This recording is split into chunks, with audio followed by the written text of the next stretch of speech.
A badge of honor. Police officers and first responders wear badges to let their communities know they are here to protect and serve. But that's not how it feels today, and the stress of the job is taking its toll, taking lives through suicide and post-traumatic stress injury. A Badge of Honor podcast features the cast of the same name, Sam Horwitz and John Salerno. Sam, John, and the team offer the first responders workshops through their critical incident stress management teams and mental health liaisons to offer state-certified T-COL credit programs that save lives. It's time to smash through the stigma. It's time to heal from your injury, and it's time to back our blue. Welcome to A Badge of Honor podcast. Here are your hosts, Sam Horwitz and John Salerno. Hey, welcome to A Badge of Honor podcast with John and Sam, and happy Mental Health Monday. It's been a crazy week, man, just all winding down from so many wonderful events. Sam, welcome. How are you? Hey, it is, well, we're just going straight on into crazy. Apologies, guys. You can see we're starting about 5 minutes late here because the internet just completely crashed. As you know, we had a full total solar eclipse in totality here in Texas. And well, it wouldn't fit into the theories of what happens when that occurs if the internet didn't crash, right? Sure. Yeah. Bear with us. Yes, please bear with us today. We think we got everything up and running. And yeah, John, I feel like we have from Thursday night, the event out here in Rockwall, then our fundraiser event on Friday at the Harbor with Laughter Saves Lives Foundation. A huge shout out. We have just been reaching out into the community to our first responders, healing them one first responder at a time and one family member at a time. It's been awesome. And yeah, Laughter Saves Lives on your side as well. Your side of the picture. No, everything was good. The comedians enjoyed themselves.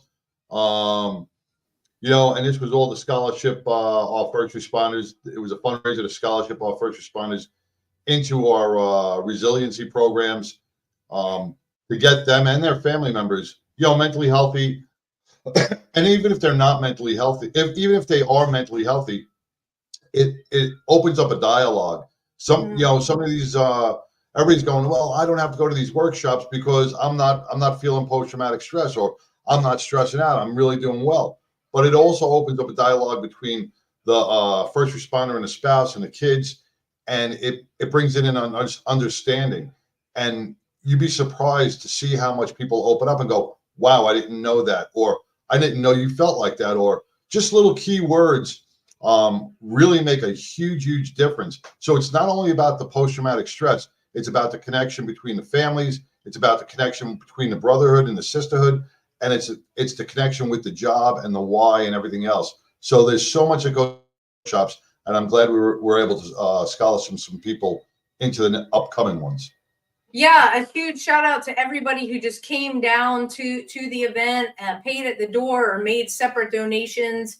And John, after all of the event, we were also in Dallas, or in Allen, to be exact, for Thin Blue Line Ball. So thank you Saturday night. On Saturday night, America's Defenders. And one of the topics, the host, he just felt it necessary to reach out into everybody that was there and just be like, we need to really rely on each other and take care of each other. And he talked about what that looked like from peer support to, raising your hand, hey, I need some help. And our guest this evening is part of a team that is using our wonderful technology in a way where we don't have to even get out of our cruisers or leave our homes to get the help we need and to get connected. So let's welcome Nick Fiorito, who created PeerConnect from First Response Mental Health. Nick, welcome to Badge Bond Podcast. Welcome, Nick. Thank you. Yeah, thanks for having me. Nice to be here. I'll stop you right there. I did not create PeerConnect by myself. That's for sure. Well, you have a team. We That's have right. a team. Yes, we have a team. Yeah, so pleasure to be here and chat about kind of what we've created. Yeah, so let's just start off. Tell everybody watching and listening on their favorite podcast app. Tell us about you, Nick. How'd you decide to do this? What's your background? Yeah, so I have quite a varied background, but I found myself in software development, working with a group that actually, since 2009, we were doing systems, health and safety systems, but not necessarily for first responders. Different key performance indicator systems and dashboards for gold mines and utilities companies, way different sector. Obviously had friends and family in first responder service and law enforcement, but it was in 2018 that our local, actually started with our local EMS service, and then police and fire jumped on board. They came to us in 2018 they just revamped their peer support program, and they were a very geographically spread out service. It took, about 3 hours to maybe even more to drive from one end to the other of their catchment area. And so their peer support team was trained, ready to go, but they didn't know, 2 hours away, a call in the middle of the night. How do we know about it? How do we follow up? How do we make sure those people have up-to-date information and even know who's on the peer team, right? Because I'm sure, as you guys know, your work email, you just get inundated with, okay, this is a policy, this is this, here's your peer support team. I'm reading some of them, I'm probably not reading all of them. So how can we have a system or just a process even that is a little bit more proactive, has a few more hooks in it where people can get met with and followed up with? So that was 2018. We kind of worked with them to create the first version of the system. And we launched in May of 2019, which seems like a lot has changed since then. And some days it feels like it was yesterday, and some days it feels like we've been doing this forever. But so we launched with them May of 2019. And then it was really just kind of like a pro bono project for our local first responders. We thought, hey, this is really neat thing that we can do to help them out. And then it just snowballed from there with more and more groups hearing about it, going to conferences or trainings with those groups and saying, what are you guys using? And then since then we've rolled across, I don't know if my accent will give it away right off the bat, but I am Canadian, started just north of Minnesota in Northern Ontario. And then it's rolled out a lot of groups in Minnesota, but now we're kind of across the whole continent, coast to coast in both countries. Wow. Now, Nick, you know it as well as I, and you probably even know more because you're doing all the software updates. This is an ever evolving system, correct? Because, peer support keeps changing. The system keeps getting better and better, and technology keeps getting more advanced. Do you guys, have a team that just is constantly on this? Yeah, the great thing about our team is that we still have the original development team is still intact. And we've basically shifted all our focus onto PeerConnect now. Guys that were working on different systems, like I mentioned before, everyone is 100% basically on PeerConnect at this point. And yeah, you make a good point, because our kind of the way we do things is, we don't necessarily define what a peer support program has to look like for each department.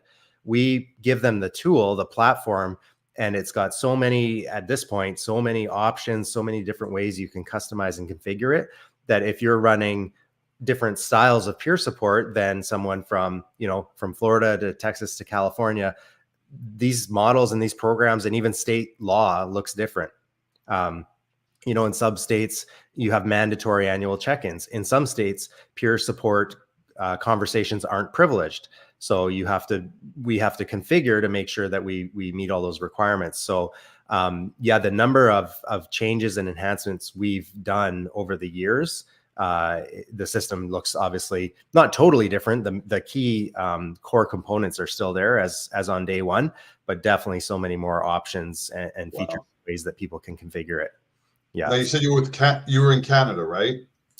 Personally, Personally, is yeah. this system available for the Canadian first responders? Yeah, so we have quite a few. So Ontario, if you're familiar, has probably about half of Canada's population just in this one province, and we do have a large number of the police, fire, and EMS services here that use it, a pretty high percentage.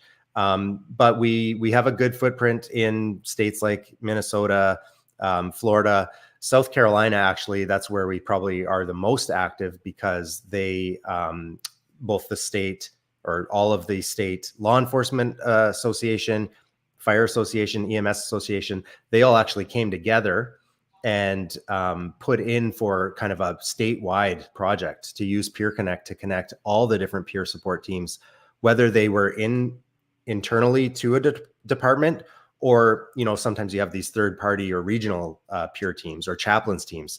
And so state funding actually came through. And so we cover the whole state now of South Carolina, and groups kind of sign on. So so that model took a lot of work. We had to actually basically rebuild a lot of the system to allow for that. But now that that's been done and launched for about a year now, we have groups in Northern Colorado, we have Massachusetts, a lot of different states coming to us, hearing what's happening there, because now it's in use, it's all set up. Kind of the policies are dialed in, and the system's working really well. And now the word is spreading. And so we're really excited about that, because our main clients are individual departments. And usually they're a little bit larger, like 100 or more members, because you have to have some capacity to have a peer support team or to have someone to look after it. And so, you know, the very small, call it like, you know, small police departments, volunteer fire departments, they just don't have that internal capacity. What these regional or statewide programs do is they kind of level the playing field, where people in smaller departments can have access to the same, you know, the same world-class software, but also access to peer teams, access to resources that usually maybe are reserved for the larger metropolitan departments. Wow, that's fantastic. When we come back from a break, we got to take a quick one. Well, let's unpackage PeerConnect and talk about, I'll call it the guts of what it does. Stay tuned, everybody. We'll be right back. All right. Move freely, America, without medical restrictions or penalty. Without medical freedom legislation in place, our rights and freedoms are one vote away from being dissolved. Move freely, America, with one voice, without fear of retribution, achieving a common goal, medical freedom. We the people make our voices heard by connecting with state legislators and engaging a constitutionally compliant medical Bill of Rights for all citizens. Individually, change is improbable, but as an aggregate, attainable. It's time to act with one voice. My voice. And my voice. And my voice. And my voice. To protect our freedom, creating one voice that cannot be ignored. This requires your voice, too. Move Freely America. Go to movefreelyamerica.org to find a chapter near you. Plug in, donate, and help our legislators defend our God-given rights under the Constitution. Move Freely America. My voice. And my voice. And together with your voice, we're one voice that cannot be ignored. Donate today. MoveFreelyAmerica.org. Hey, welcome back to a Badge of Honor podcast with John and Sam and Nick with PeerConnect. It's a web-based or a cellular-based program, right? That brings everybody together. I just want to make sure I got it right, because I'm not tech savvy at all. So you know, I'd be calling peer support on a rotary phone. You know, actually, yeah. The beautiful thing is you could still do that with our system. You could use a rotary phone. This what and you're right. And you're right. So it is an app, but a lot of times we actually call it a system. So there is an iOS component, Android, and you can access it on the web, on your desktop or laptop. But the heart of it is really for a peer support coordinator at a department or in some of these larger regional teams to use this as their tool. Like, you know, a carpenter has a set of tools. A peer support coordinator had some tools, but they didn't have a management system to really understand, okay, what's going on? How can we be both proactive and reactive when things are happening in our department, whether personal things or critical incidents, or just maybe everyone needs to be checked in on every so often, not always relying on the individual to reach out themselves. but creating a culture where people are checked in on every so often. And maybe in that moment when they do need a little support, okay, I've talked to peer support a couple times now through these proactive engagements. There's not as much of a barrier or a stigma to reaching out again because I've had these touch points over my time there. So so each department can kind of choose how to configure it. And let's say you had, let's take a sample police department. They've got 200 sworn, maybe 250 total staff, and they've trained 20 peer supports. Well, often the question that happens next is, okay, what next? What do we do now? These peer supports have been trained. Do they just hang out by the phone and wait for something to happen? That is often the case. And that's good. You need that. But what our system will allow that coordinator and that department to do is to schedule some proactive check-ins. You could say, okay, all the new recruits for their first year, they're going to get checked in on quarterly. So if no one touches base with them and a few months go by, their name's going to pop up.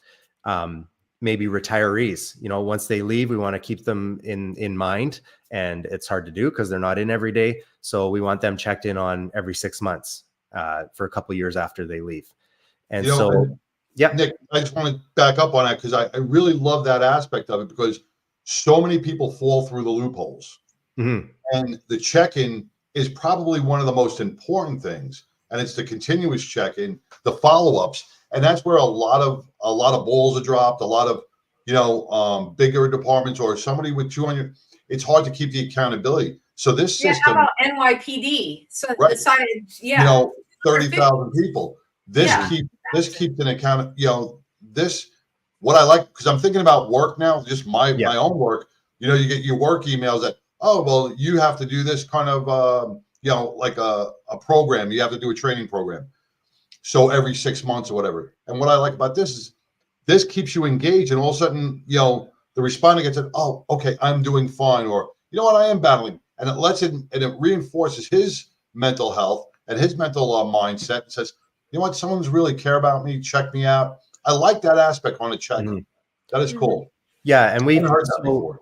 So what we found in the groups that are doing this is kind of two parts. Number one, it kind of just greases the wheels of people knowing that there's peer support, normalizing it. Just, okay, I'm going to get a call every so often. It's not a big deal. I'm not in trouble. It's not abnormal. Everyone that works here gets a call every so often. We've had some good stories. Point number two is that oftentimes people are struggling and not going to reach out themselves, and they receive that phone call or that cup of that coffee, and they say, hey, you know what? Thanks for checking in, because I'm really concerned about this, and I wasn't at the point where I was, at my wit's end and gonna reach out, but you can intervene a little bit earlier and give them some tools, give them some resources. Because as you guys know, peer support is kind of that first step towards just maybe some flags and getting some maybe more professional help if necessary. And so this just encourages peer support teams to remain engaged. Now, we focus a lot, and the system is really great with those proactive check-ins. There are other ways, like people can just push a button to request contact. We can hook up to the dispatch or the RMS system and kind of do some early intervention things, or, when the critical incident happens, we can flag the people that attended for a check-in. But one of the things that we do as well, and again, everything I'm saying, I didn't come up with. This is just groups and groups and groups coming on board saying, this is how we do it, or could we do this? And then we build it in, right? But what came up early in our development, I think it was maybe the second or third group that launched 5 years ago. They said, in a perfect world, you wouldn't need this feature, but it's not quite a perfect world. We want each person to be able to customize who is on their individual team. So in our sample department of 20 people, maybe out of those 20 peer supports, or 200 people and 20 peer supports, maybe I'm comfortable with all but 3 of them. Maybe I do have a history with 3 people on the peer support team. I didn't get along or whatever. Each person can curate who they're comfortable with, and that becomes the filter through which all of the engagements always honors for each individual. No one can see, of course, who's on each person's team. Even like the system admin or the peer support coordinator doesn't get to see who's on each team. But now when I'm looking at that button thinking, you know what, I'd like to talk to someone, I'm not worried when I press that button that so-and-so who I have this conflict with is going to be, but is on a peer team, is going to call me, because that would really prevent me from pushing the button in the first place, right? And so this is basically what we call it. It's a bit of a flip model where traditionally you would have the names and phone numbers of all the peer support team somewhere, right? On your intranet site, on your bulletin boards in the stations. But you're looking at that list, you're going, oh, I don't want to bug him. I don't want to bug her. Did they have a bad day? I'll just wait. Right.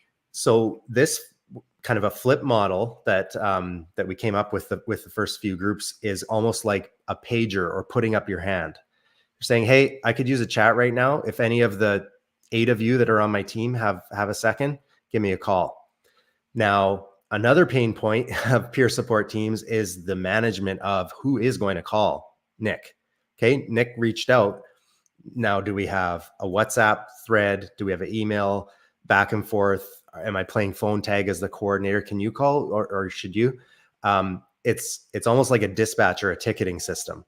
So if 8 people got my request, the first person to open that up and see it and hits commit, it goes away for everyone else. No one sees who took it. It's just, okay, I've got that call. I've got that one. I'll make the call. So it's the feedback that we get from groups, especially larger groups or very active groups, is that the time spent coordinating a peer team goes way down. The administrative or administrivial kind of time spent really gets reduced by like these huge percentages. So wow. Yeah. And even the unintended consequences of that, where you put a request out on an email or a WhatsApp thread or whatever, now you've got 50 people on the peer team that know about that. This right. is, and people that I may not have wanted to know about that. So right. I have, as the individual, as the officer, the end user, I have a little bit more control over how that goes out and who gets to take it. Wow, the customization that you all can do is fascinating. And it is, John, like you said, it is so important. And Nick, because as you said, working with the different departments, rural versus in the city versus the conglomerate that South Carolina has put together, it really does, you need to be in the different buckets, filling the need for, South Carolina keeps coming to mind, where you got fire, EMS, I'll say all the emergency services. We got to take our next quick break, but I do have a very specific question, and to answer some of those live chats, yes, this is available anywhere. All you have to do is connect with Nick, and when we come back, I'll put the website up. But thanks, Nick. We'll be right back, everybody. Stay tuned. Interested in starting a podcast or TV show? Worried about what you'll say and how to keep it engaging? Think you'd like to be a guest on podcast, radio, or TV shows? Hi, I'm Susan Hamilton, owner and founder of OBBM Network, and I would like to invite you to an OBBM media training to get the tools you need for a relaxed and polished performance you'll be proud to share. Our specialized training techniques include role play, voice training, and everything you need to deliver a confident, clear, and engaging interaction. Go to offbeatbusiness.com. Go to the calendar and register for a training that's convenient for you. Dates available now, 214-714-0495. Hey, welcome back to A Badge of Honor podcast with John and Sam and our guest, Nick. I just didn't say your last name because I would butcher it. So Sam nailed it, which is very uncommon. She nails everything. She'll go on Google, she'll get a thesaurus, she'll get everything, and she'll sound it out. I'm just so bad from being. That was the Latin, and I can't. I would have to have it front and center now because I can't remember. But I know Lewis is on it and watching. So he was one of the ones that asked a question about if it's only available in South Carolina. So Lewis, it's available no matter where you live. Nick can get you set up. So yes, thank you, OBBM Network. We are back with Nick Fiorito from PeerConnect and First Response Mental Health. So for those of you who are looking, who are really excited, want to book a time with Nick and his team, it's firstresponsemh.com. firstresponsemh.com. For those of you watching, you can see it's at the bottom of the screen. So, Nick, before we went to break, I was talking about the, I'll call it the conglomerate of South Carolina, where you have all of the first responders in that one system. If are they all working with different peer teams, or do they have one giant peer team that they can call on or make the selections throughout all of the first responder services? Yeah, great question. And that was not something that we could figure out in a day. That took a lot of work with the various peer teams, because there's a handful of, call them external or third party or regional peer teams, often made up of retired first responders or people, volunteers that aren't directly connected to any departments, but maybe they do provide peer support services for departments, in a certain area. So what an individual, and we want to be very aware, we want it to be easy to use, and we don't want to overwhelm anyone. So an individual in, let's say, a police department that has their own peer team, like their department's large enough that they have their own peer team, what they're able to do is that department's able to use it to manage their own team. Let's say a critical incident happens, they can do the follow-ups, kind of tag people through the system. If I'm an officer there and I want to talk to someone, I have the option. I can request, when I push that button, it's going to ask me from which team would you like support? And I can say from my internal team, or now I have the option of some other teams. And it might be the regional chaplains team, or it might be the regional peer support team. So I can say, you know what, I'm having trouble internally with my department, or this is just something I want to stay, across state or across the next county. I can request from another team. And so basically these agreements are in place now where teams are supporting each other. So that's in this big kind of conglomerate thing. One of the other ways that we are structured in a few different places, of course, it can be a single department. But in Minnesota, we have 6 kind of suburban municipal police departments all working together. They're each between 50, I think about 50 to 120 sworn, kind of around the Minneapolis area. And they each have their own peer team, but they have now come together and said, we are going to provide access to each of our peer teams, because Minnesota has kind of a standardized training now for peer support. So you can kind of trust, okay, everyone that has the stamp of peer support has a similar training. So we can trust that. So now it started with 4 groups. Now it's up to 6. I think they want to get it up to 10, and just provides that option for that individual who's reaching out to maybe say, yeah, I'm going to go a little bit further outside my department to receive some support. So there's a lot of different ways we can set it up. I love the filter system that you have, because there is conflict within departments. Everybody knows that. Mm-hmm. And if somebody is on a peer support team that you may not see eye to eye with or not get along with, we know first responders, they're not going to get off their ass and go to a different, unless you've made it so easy. Mm-hmm. So I think that one, that's a huge element. But I do have a question. When we were talking about, I hear you talking a lot about like the departments with 250 sworn, 50 sworn. And with these departments, it seems to me, and over the years, that they really have good, strong peer support teams. It's the bigger departments that we're losing. I don't know. We're just losing the organization. Like New York or Chicago. They just had another an officer lost to suicide. All these bigger departments, are you getting any pushback, or are you not getting a buy-in with these guys? Because this system seems like it should be, in every first responder's hand. Yeah, it's been more difficult, and I mean, you have more red tape, you have more political stuff, levels to go through. You shouldn't, right? But you do. Yeah. And I would say definitely, like, the majority of our clients that are individual departments are from that, let's say 75 to 500 sworn. Because it's turnkey, they get it right away, right? When we do our workshops, Nick, we see such strong value in mental health, and because they're from small departments. Mm-hmm. And when we do the bigger departments, it seems like, man, they're not getting the information they really need because of all the political, the red tape, everything else. How do we connect with them? How do we bring PeerConnect to these guys? Say I'm a member of NYPD, right?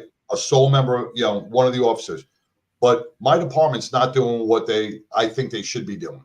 But I want to get onto PeerConnect. Could I do that from another department as a single officer or first responder? We're getting there. That's our goal, is to have any first responder do that. Now, because we don't have, we aren't the peer support team, we don't have a peer support team. We help you manage your peer support team for your members. So we're getting there where we want to get a little bit more, whether that's statewide, regional, national, to have that. That's something that we're hoping to do, to allow the individual to do that.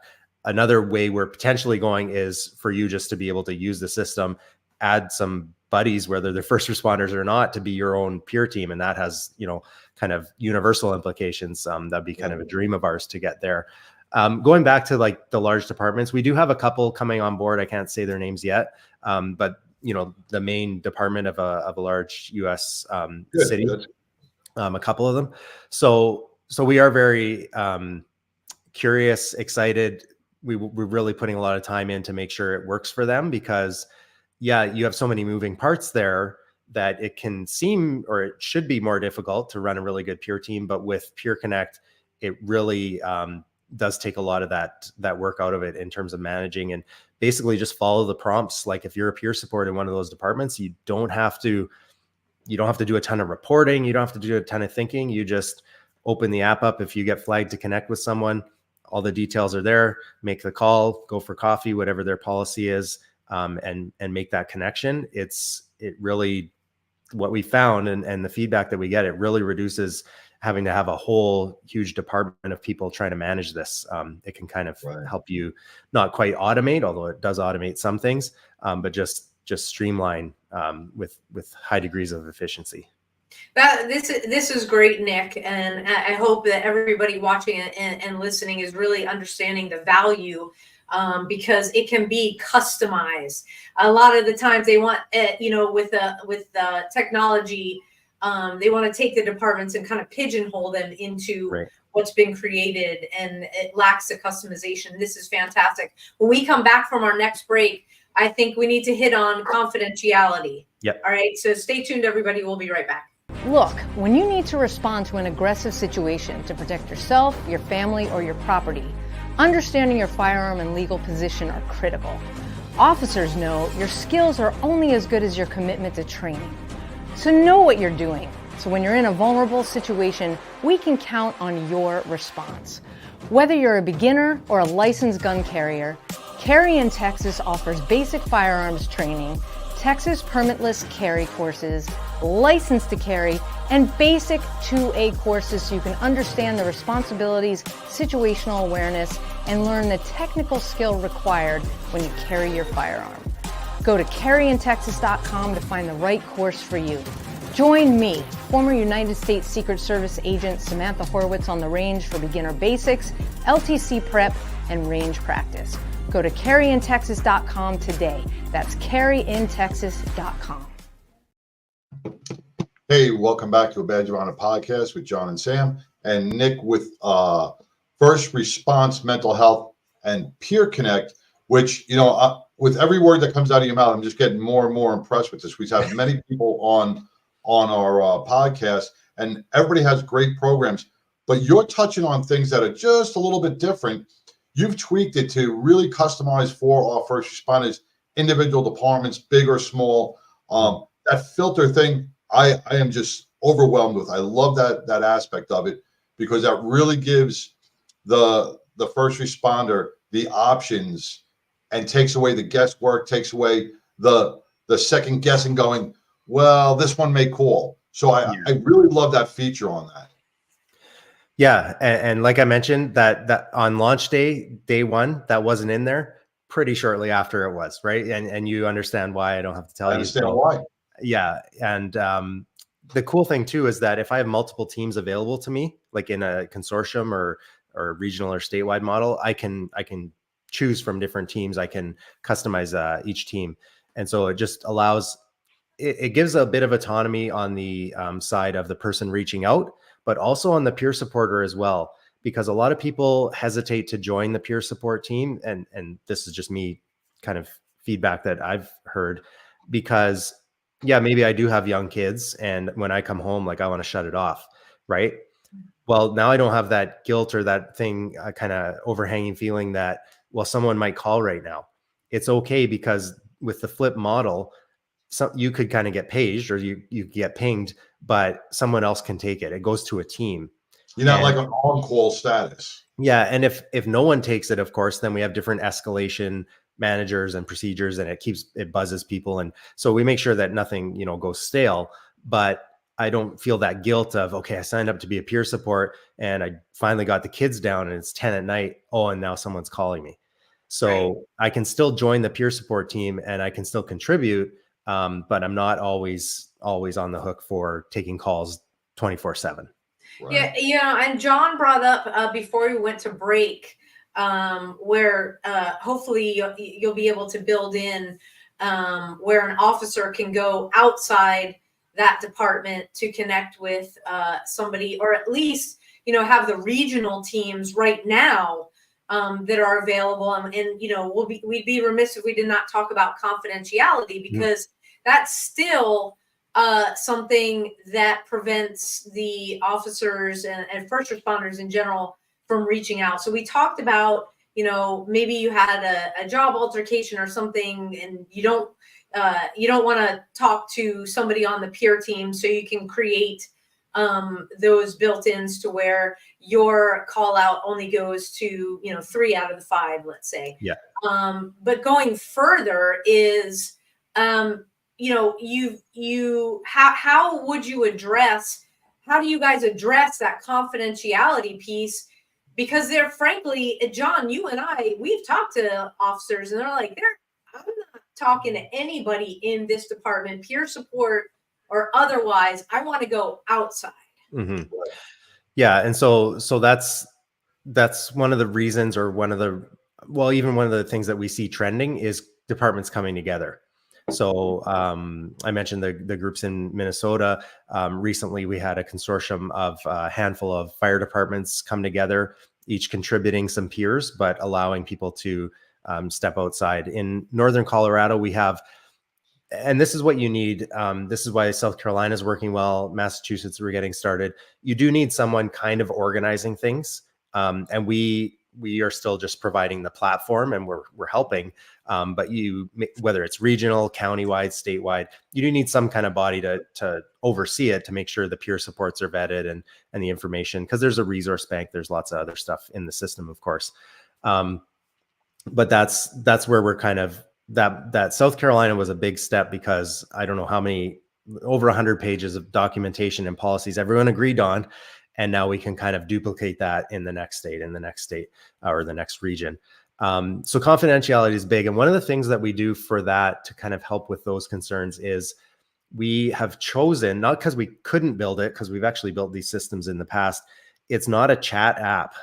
So we make these connections happen. We flag people, or people can, take the ticket. Yeah, I'm going to talk to that person. But then they're shown that person's preferred contact info once they've committed to it. And the conversation goes offline. So it's a phone call, it's a meeting over coffee if they do happen to be in the same city or department.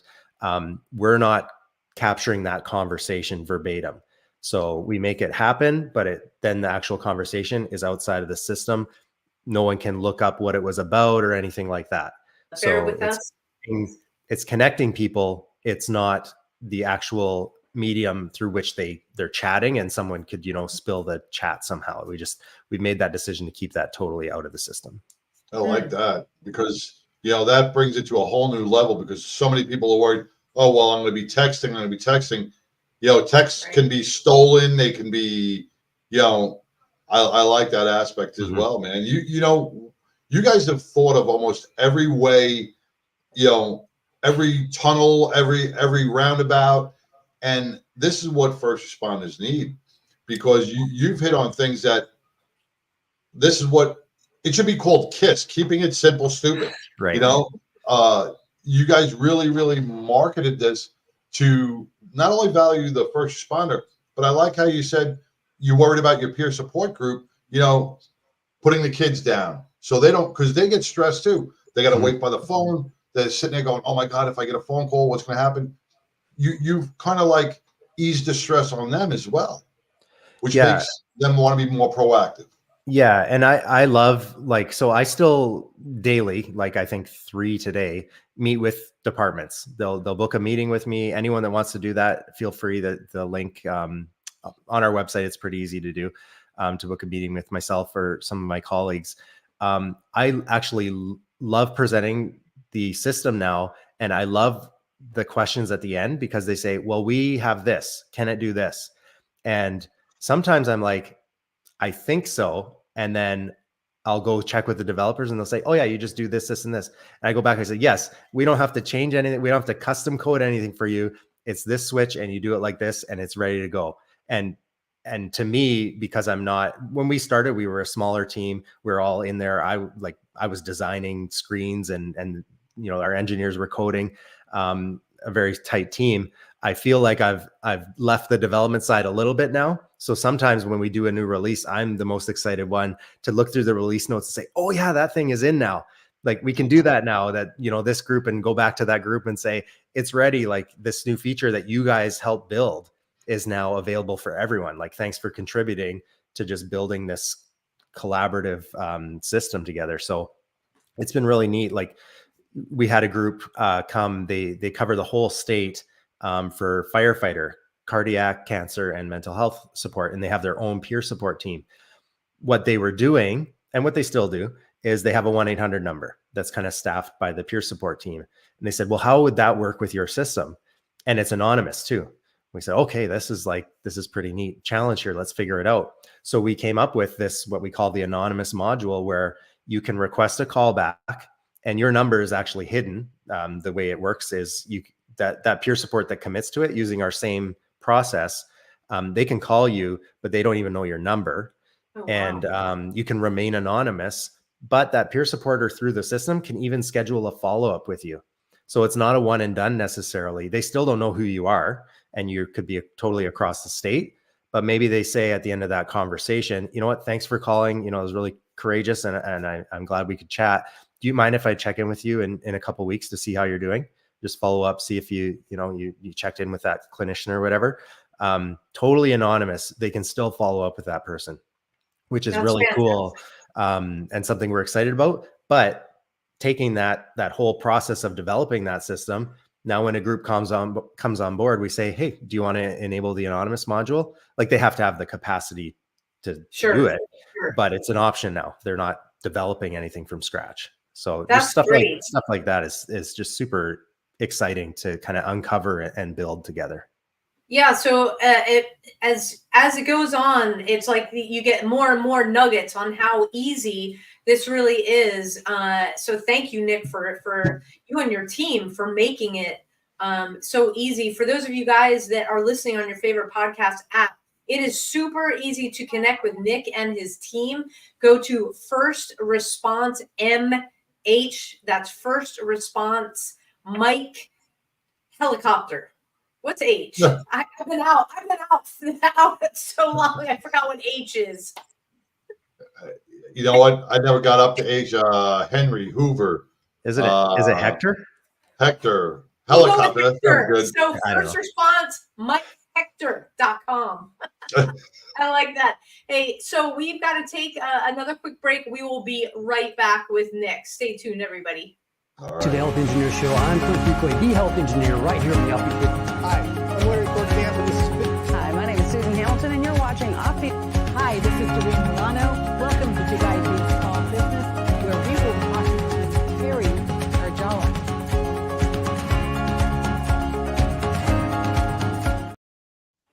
Hey, welcome back to A Badge Around a Podcast with John and Sam and Nick with First Response Mental Health and the PeerConnect program that you guys have developed, you and your team. And it's just ever evolving, and it makes it so simple for our first responders to stay connected. And on so many different levels, you guys stand above the rest with filter systems and callback system and check-ins, something that a lot of other programs, and not knocking other programs, but some of the other programs do not offer these features that you have offered. And, kudos to you and your team for really doing your due diligence in making this work for our first responders, because we all know our first responders will not seek help unless they're right down that rabbit hole and someone calls for them.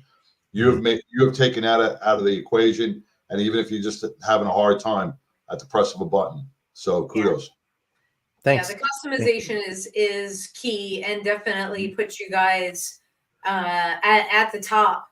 I envision, John, some of the firefighters that we've worked with, and if they work a bad call, especially if it involves kids, where they're back in their bunks, and it just, things start happening where they can just go look at their phone and hit the button, and they can go somewhere else in the firehouse, or maybe their bunks are, they have the doors that close, so it's super noise proof, and they can connect with somebody right then. Right. Yeah. And there's lots of apps out there. There's lots of ways of doing things. We kind of came across this need for really focusing on peer support, connections, and managements, and all the different ways that people can engage with the team. And it's been really neat just to see the different ways and to respond to those changes. And we're actually right now we're on every 2 months we put out a new release with new features and enhancements. So we're still kind of as busy as the day after that we launched, which has been really cool. So when you come out with a new release, who has to do the update, or is it like an automatic? Yeah, it's automatic. You wouldn't notice. You open the app again and you've got the new features. Yeah. We really want to make things as easy for the frontliner as possible. So the fewer amount of actual updates, going to the app store and clicking update, we try to keep those to an absolute minimum. The number of steps it takes to seek support within the system, it's very easy to use. Like, we didn't try and reinvent the wheel in terms of, there's a news feed in it. It's going to feel like a Facebook or a LinkedIn feed. It's what people are used to. So we really don't want to have to train anyone on how to use it. Most people, when we do trainings, they're in and using it by the time we're done our intro. So let me ask something, Nick, before we run out of time. I'm a chief of a department, right? From the moment I get onto your website and contact you to being able to launch this, what is that time frame? What does that look like? That's a great question.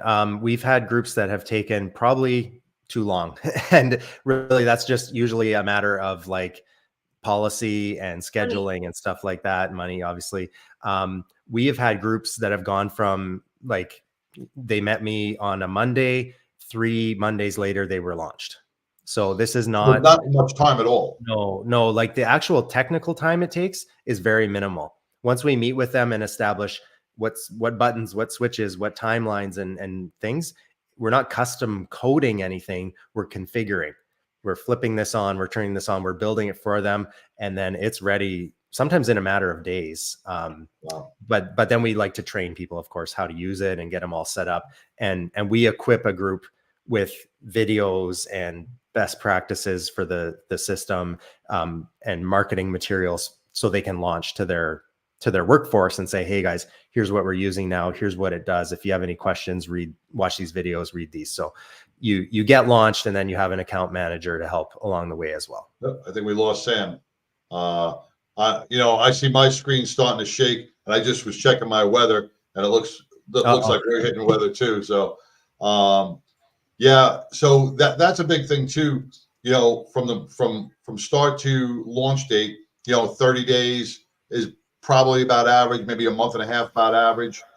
Yeah, when a group is raring to go, we can move very quickly. Yeah, it's not anything that we're waiting for. It's really just people's schedules and crossing T's, dotting I's, and getting up and running. It's pretty efficient. Now, are there grants that some of the departments could focus on for mental health wellness grants, or what are some of the grants that they could apply for to get this? Yeah, we're really busy right now because every year, basically for the past few years, the Department of Justice and Concerns of Police Survivors, they put out their Law Enforcement Mental Health and Wellness Act grant. That's probably the biggest one. It is law enforcement specific, but a lot of groups apply for that. And so we've been helping a lot of groups with their applications. In the past, several groups have been successful and have used part of that to implement PeerConnect. There are statewide things going on in a few different states. Ohio had a lot of first responder funding come through recently for mental health specifically. I believe Colorado, Arizona. There are pockets that probably the departments themselves would know better than I do what is available. But that COPS LEMWA grant is the big one right now because the applications are due, I want to say, like in a week or two. So it's very timely there. And then we've had some groups. I think there was, I don't know if it's still available. We had some groups access a FEMA grant, mostly firefighter groups, that was able to get them up and running for a couple years, actually. So the opportunities are out there and they don't seem to be slowing down or drying up. So if you work with your city or county HR or grant writer, oftentimes it can be fully funded. Is this a yearly renewal? Yeah, we just do an annual cost and it scales, depending on the size of the group. So we try and keep it just at the sustainable level where someone answers the phone and it works every day. That's what we try and do. That's fantastic, Nick. This has been great. I've had your website up again. It's First Response MH for those of you listening. First Response Mike Hotel. Thank you to my husband who yelled from the other room with the H's.com. Schedule a call with Nick and his team and they will get you set up. Hey, Nick, before you go, where can people also connect with you on social? Yeah, we're on all the socials, except for TikTok. We've resisted so far, but yeah, we're on Instagram, Facebook. We do have a blog as well, where we often do have guest writers, either peer support coordinators or trainers, clinicians. So that's a pretty valuable tool as well that you can reach, obviously, through our website. That is fantastic. Well, thank you so much for coming on, spending the time. Apologies for the tech issues today. You guys got it going on. Yeah, it really is a fascinating journey that you took us on. The customization is there, folks. So whatever kind of department, however you serve as a first responder, get in touch with Nick and his team and get PeerConnect. So thank you so much, Nick. Yep. We will be in touch. Thank you guys so much. Great to be here. All right. Appreciate it. Wow. Yeah, this goes to the top, and they've got a lot. Yeah, they've got a lot of resources also on the website. So make sure you everybody watching and listening, go on the website and check it out. Those blog posts and some other things. For those of you who tune in every week, thank you so much. We really appreciate it. And if you're just tuning in tonight, hit that like and subscribe button no matter where you're watching. I know that we I think we had the tech issues that took us off of Instagram. So apologies for not being on the IG live, but we'll be putting out the replays. So you guys will get that, but just hit that like and subscribe button wherever you're tuning in from each week. Each week, everybody sees this, carry the load. And we are blessed to be nonprofit partners again this year. What does that mean? That means all of the funds that we bring in and a part of what Carry the Load raises comes back to first responders in the form of scholarships for our workshops and the different programs that we're doing with our partners. So it's going beyond and allowing us to grow. So what you can do is super simple. Go on to our website at badgeofhonor.org. There's a pop-up that talks about Carry the Load. You'll see the really cool vehicle, and you can click on that. You can join our team, and you can start donating and raising funds as part of our team, a Badge of Honor, or you can just direct donate right there. And every little bit helps.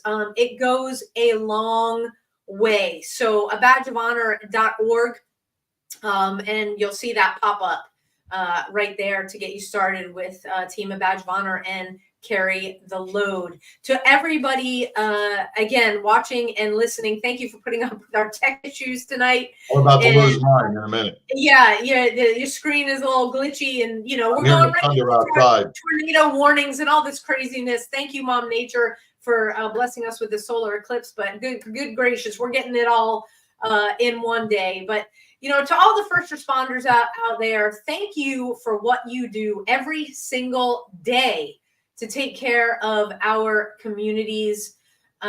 We are with you. We pray for you every day. For our veterans out there, thank you for fighting the good fights that allow John and I to do a show like this every single week. And to our active duty personnel out there across the globe, thank you for what you do to keep our shores safe here at home. John, take us home. I just want to thank everybody for the support this entire weekend for A Badge of Honor in the Dallas 9/11 stair climb. I want to thank John LaRocchia with Laughter Saves Lives. Go to LaughterSavesLives.org. Check them out. They bring a whole new level of funny and healing and laughter to our first responders. And laughter is the best medicine. And John LaRocchia makes it happen. So let's all laugh together. And until next week, peace. Take care, everybody. See you next week. A Badge of Honor podcast is produced for the OBBM Network podcast and protected under copyright law. For content permissions, please submit your request to abadgeofhonor.com on the content page. For OBBM Network programming information, please call 214-714-0495 today.